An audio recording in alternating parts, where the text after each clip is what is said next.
جماعت نہم کے عزیز طلباء و طالبات، السلام علیکم۔ امید کرتی ہوں کہ آپ سب خیریت سے ہوں گے۔ طلباء و طالبات، پچھلے لیکچر میں ہم نے شفیق الرحمن کی تصنیف ملکی پرندے اور دوسرے جانور پڑھا۔ پچھلے لیکچر میں ہم نے مختلف پرندوں اور جانوروں کی خصوصیات کے بارے میں پڑھا۔ ہم نے کوے کی مختلف خصوصیات پڑھی، اس کے ساتھ ساتھ بلبل، بھینس، الو اور بلی کی خصوصیات بھی ہم نے پڑھی۔ تو آج کے لیکچر میں ہم شفیق الرحمن کے سب ملکی پرندے اور دوسرے جانور کی مشق حل کریں گے۔ سوال نمبر 1 ہے، مختصر جواب دیں۔ کوا گرامر میں ہمیشہ کیا استعمال ہوتا ہے؟ اس کا جواب ہے، کوا گرامر میں ہمیشہ مذکر استعمال ہوتا ہے۔ اگلا سوال ہے، پہاڑی کوا کتنا لمبا ہوتا ہے؟ پہاڑی کوا 1.5 فٹ لمبا اور وزنی ہوتا ہے۔ پہاڑی کوا بدنما اور عام کوے سے حجم میں زیادہ بڑا ہوتا ہے۔ اگلا سوال ہے، بندوق چلے تو کوے کیا کرتے ہیں؟ اس کا جواب بتاتی چلوں۔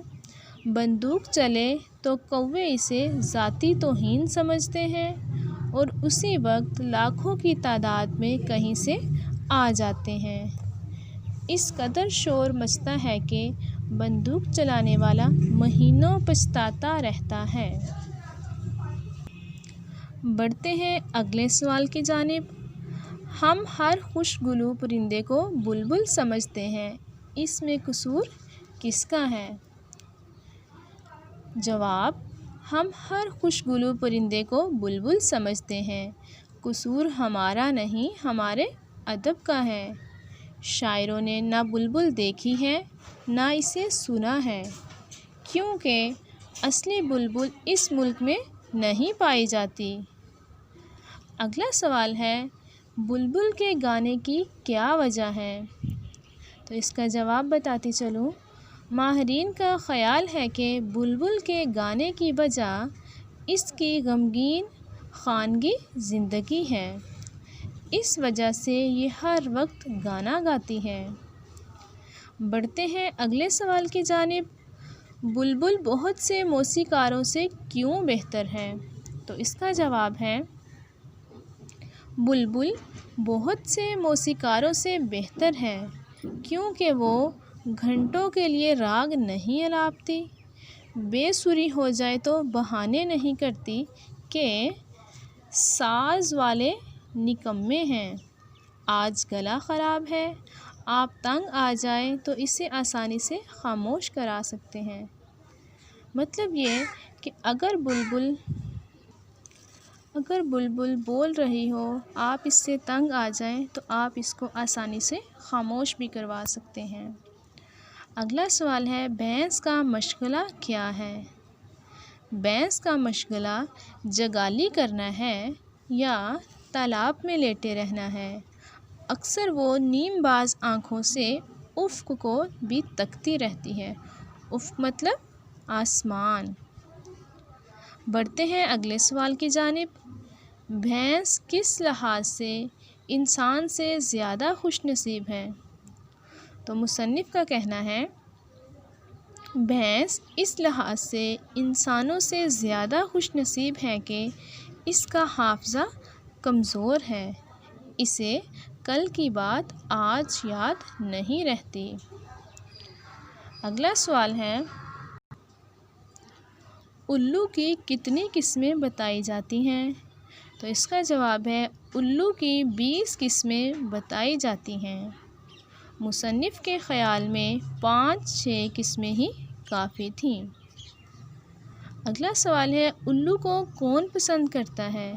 تو اس کا جواب ہے، الو کو وہی پسند کر سکتا ہے جو فطرت کا ضرورت سے زیادہ مداح ہو۔ بڑھتے ہیں اگلے سوال کی جانب۔ الو کو اپنے بچوں کی تعلیم و تربیت سے دلچسپی کیوں نہیں؟ تو اس کا جواب ہے الو کو اپنے بچوں کی تعلیم و تربیت سے کوئی دلچسپی نہیں، کیونکہ وہ جانتا ہے کہ یہ سب بے سود ہے۔ اگلا سوال ہے، بلی کتنے عرصے میں سدھائی جا سکتی ہے؟ تو اس کا جواب بتاتی چلوں، بلی 1 سال میں سدھائی جا سکتی ہے۔ تو طلباء و طالبات، یہ تھے سوالات کے جوابات۔ اب بڑھتے ہیں اس مشق کے سوال نمبر 2 کی جانب۔ سوال نمبر 2 ہے، متن کو مد نظر رکھ کر درست جملوں پر ٹک کا نشان لگائیں۔ تو تمام طلباء و طالبات اس سب کی دہرائی کرتے ہوئے سوال نمبر 2 خود حل کریں گے۔ سوال نمبر 3 ہے، دیے گئے الفاظ میں موزوں الفاظ کی مدد سے خالی جگہ پر کریں۔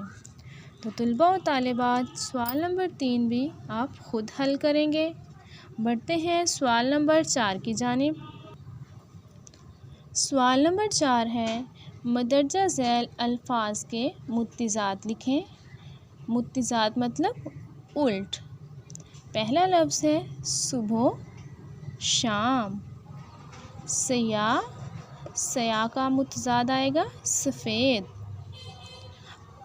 تیز، آہستہ۔ اصلی، نقلی۔ پکا، کچا۔ خراب، صحیح۔ محبت، نفرت۔ روشن، تاریک۔ سوال نمبر 5 ہے، اعراب کی مدد سے تلفظ واضح کریں۔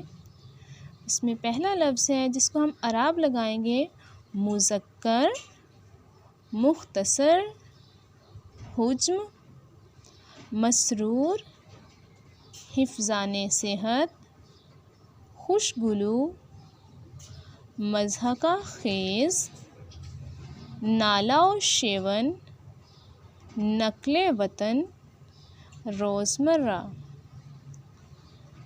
سوال نمبر 6 ہے، مذکر اور مؤنث الفاظ الگ الگ کریں۔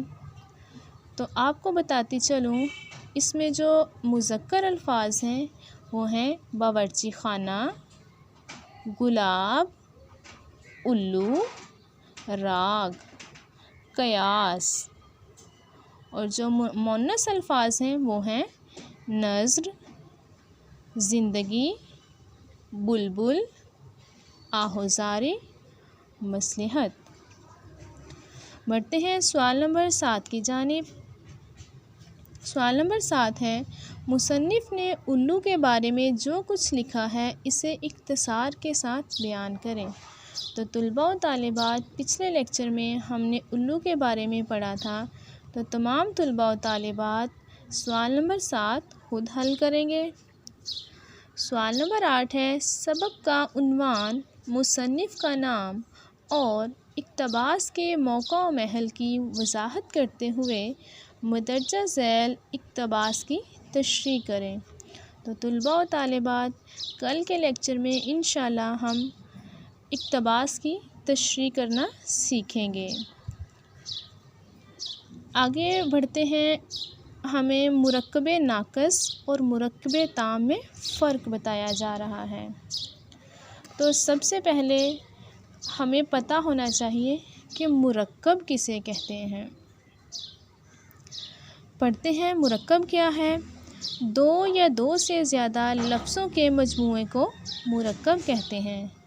تو طلباء و طالبات اس بات کو اچھے سے ذہن نشین کر لیں، جب 2 یا 2 سے زیادہ الفاظ مل کر ایک معنی دیتے ہیں تو اسے مرکب کہتے ہیں۔ یعنی 2 یا 2 سے زیادہ لفظوں کے مجموعے کو مرکب کہتے ہیں۔ تو یہاں مرکب کی اقسام بتائی جا رہی ہیں۔ مرکب کی 2 بڑی اقسام ہیں، مرکب ناقص اور مرکب تام۔ اب پڑھتے ہیں کہ مرکب ناقص کیا ہے۔ 2 یا 2 سے زیادہ لفظوں کا ایسا مجموعہ جو پورا مفہوم ادا نہ کرے اور سننے والے پر اس کا مطلب واضح نہ ہو۔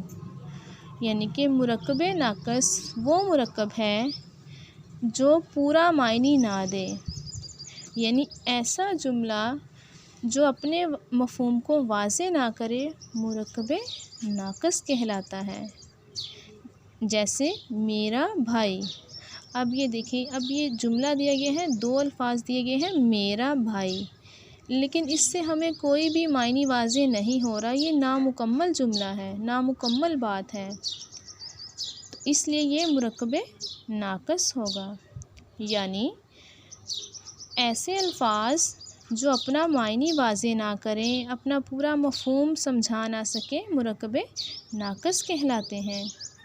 اب پڑھتے ہیں کہ مرکب تام کیا ہے۔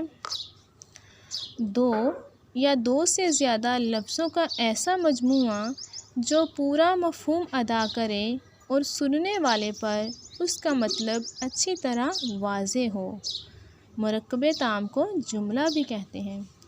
یعنی دو یا دو سے زیادہ وہ الفاظ، وہ جملہ جو سننے والے کی سمجھ میں آ جائے، جو اپنا پورا مفہوم ادا کرے، مرکب تام کہلاتا ہے، اور مرکب تام کو جملہ بھی کہتے ہیں۔